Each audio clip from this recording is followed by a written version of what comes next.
father, and his father was like, yo, Jarrell was like, yo, you're going to do great things. You're going to help the people aspire to greatness and all that, right?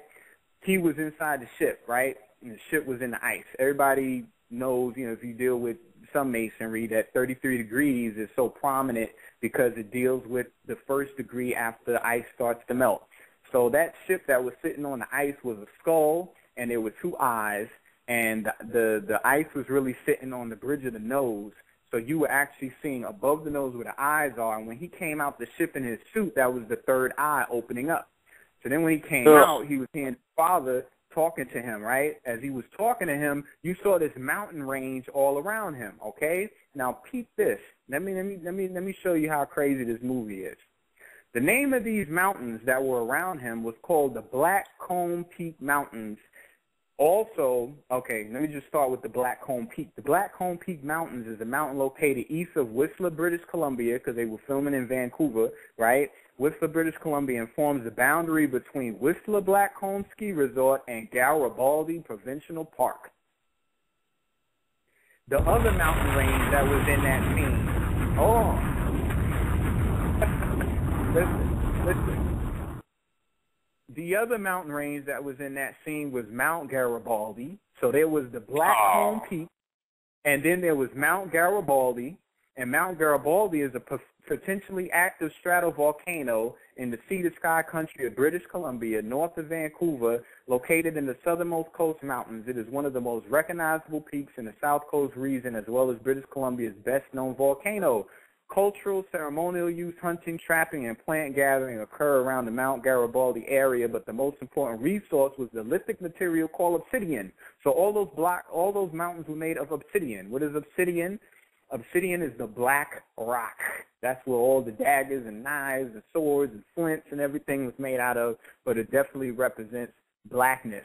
Now, Malcolm X can be credited for the term black is beautiful. He made that the term back in the day. And if we think of Africa and black is beautiful, the Ndinkra symbol that goes with that is the Dwafe. The meaning of the symbol is characterized slightly differently in the Adinkra dictionary, and the values of the Adinkra symbols. The former emphasize more abstract qualities of feminine goodness, love, and care, while the latter has a more literal interpretation, looking one's best and good hygiene. In any case, the Dwafe was a prized possession of the Akan women used to comb and plait their hair. Now, the Dwafe is the wooden comb. It's a black comb. So what's the odds he comes out the third eye, and when he starts to fly, he's sitting on the Blackcomb Mountains, next to Mount Garibaldi, right where Malcolm Shabazz just transcended and got passed through fire, which is a ritual of Malak or Malik. Now, going even deeper than that, let me take a breath. This junk is real, man. Jarrell was what? What was his title? Was he not an ancient scientist? Well, what does Shabazz mean? Shabazz was an ancient black scientist who founded the populations of Africa. And if you look into the Phoenician, the Persian breakdown of the name, Shabazz means royal falcon, indicating royalty and nobility. All right? So the energy was used symbolically as sending call to earth, for the child had to pass through the fires of the universe and finally the fire of the entry into the earth's atmosphere to land in the farm and be raised by John, who stated in John 1:1 and 1:14, in the beginning was the Word, and the Word was with the God, and the Word was God, and the Word was made flesh and dwelt among us, full of grace and truth. Okay? So he had to pass through the fire.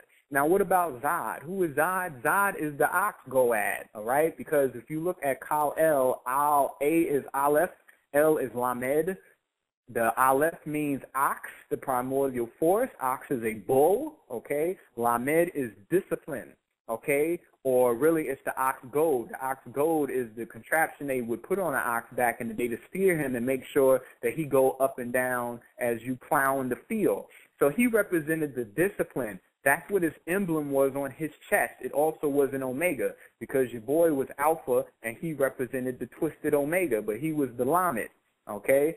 Zod, though the word Zod comes from the word Zayin, all right? And Zayin means sword or weapon, okay? He is the discipline of the bull that Kal-El represents, all right? So that's what their relationship was. He was actually a piece of who he was, and that's why his father told Zod, yo, he's going to be twice the man that you were, not even that you are right now, what you resonating on right now. He twice the man that you were, meaning you are in him. He got you in him too, so you can't handle it. If he has to resort to channeling your energy, he'll be able to do that. Okay, so yeah, like I said before, the Moorish Islamic word al-kali, from kali means fried or roasted in the pan. That means passing through fire.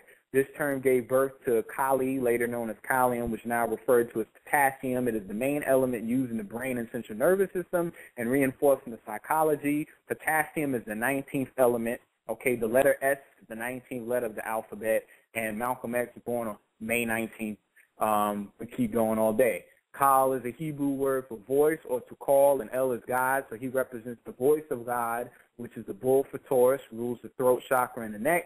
Superman's human name is Clark Kent. Clark etymologically derives from the Latin clericus, which means cleric or scribe. That's why Clark Kent sits around as a journalist writing. He is referred to as the Green Horn. When he awakens from that explosion on the oil rig, he's looking up at a whale and the baby. Remember, whales are classified like cows. So a female whale is called a cow, a baby whale is called a calf, and a male whale is called a bull. So when he falls in the water and he starts dreaming, and when he comes back to, he's in the abyss, as I spoke before, as El and Poseidon, looking up at who he is, his reflection. The bull, you see the mother, the child, and him. All right? He walked through fire. The first Superman that we really see in the movie, when he's saving the people, the structure he had to hold up was the six-sided axis. He was lifting up carbon. Okay, he lifted up carbon. He walked through the fire. He fell in the water. You know what I'm saying? They represent the light, the water, and the melanin, which is the recipe for the black man and his progress in his physiology.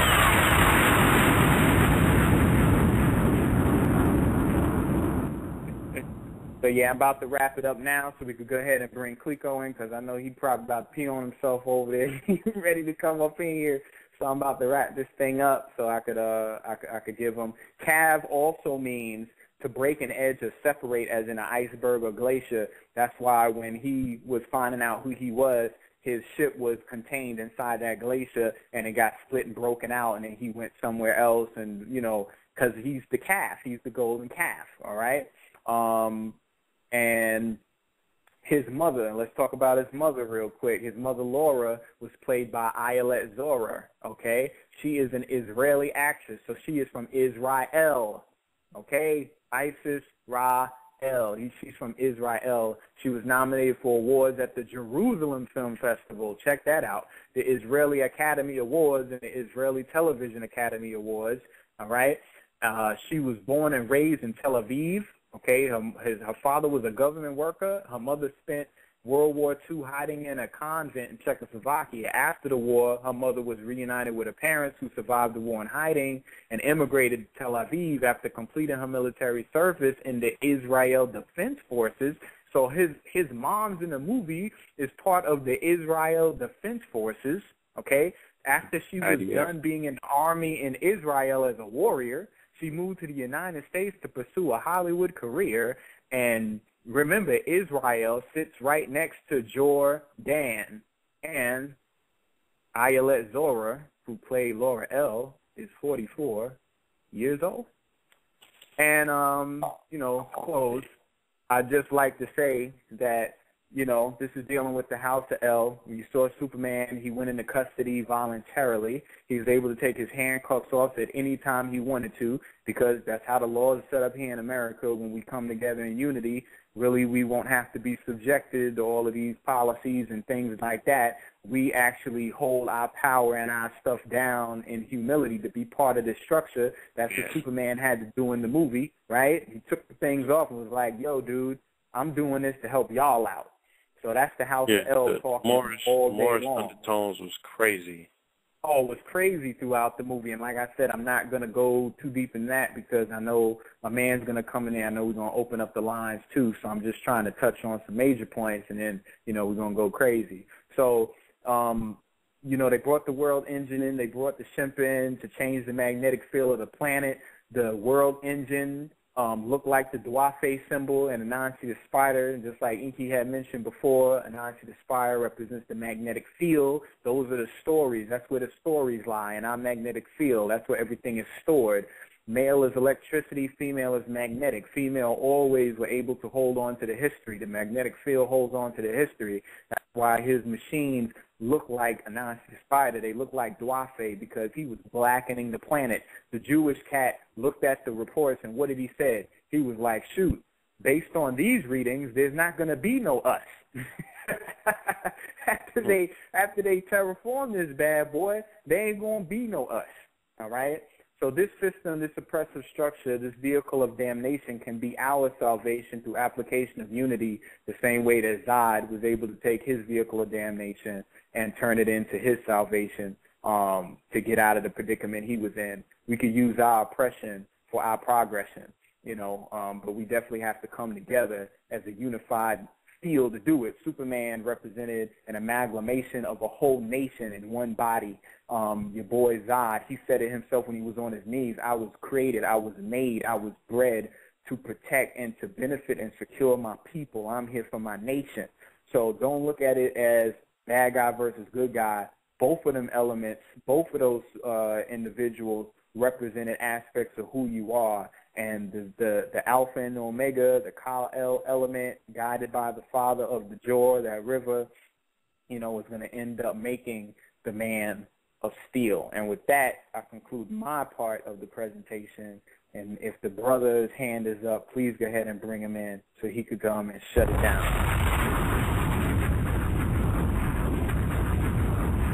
Yes, indeed. With no further ado, family, we present to you caller from the 757-342. Peace. Peace. What's good? Peace, brother. Peace. I'm trying to do this on speaker. Y'all can hear me clearly? Yeah, I can hear you loud and clear. Damn, KT went in. He was pulling out all the guns, man.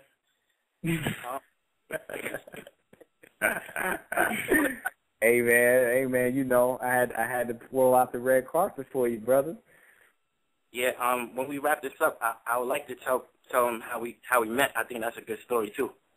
Oh, of course, go for it. So I'm gonna begin by breaking down some names first. Laura Lorvan, his celestial mother.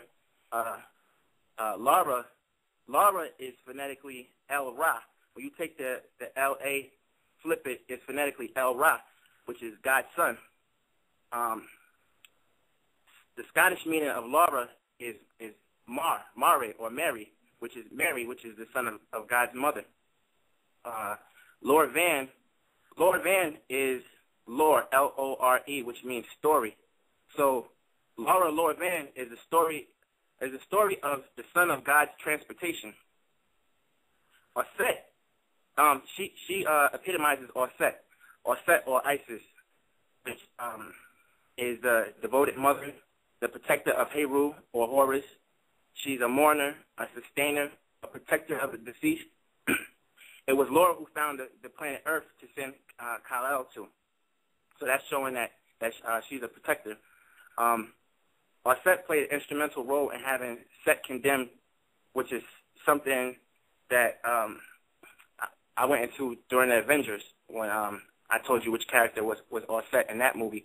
Well, in this case, she was with the council when they exiled Zod.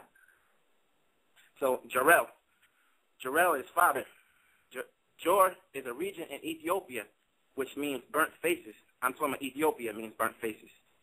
So, and El is God, or more specifically, it's Asar or Osiris. So Jor-El is the burnt-faced god, or the black god. He's also, he represents Asar or Osiris, which is a fertility god, the lord of the perfect black. He's associated with death, resurrection, and higher self. Higher self is why he appears to Kal, Lois Lane, and even Zod. It's because he's the higher self. He's one of the aspects of Asar is Nefer, which means eternal good or eternally incorruptible. They showed you in the movie that he was eternal.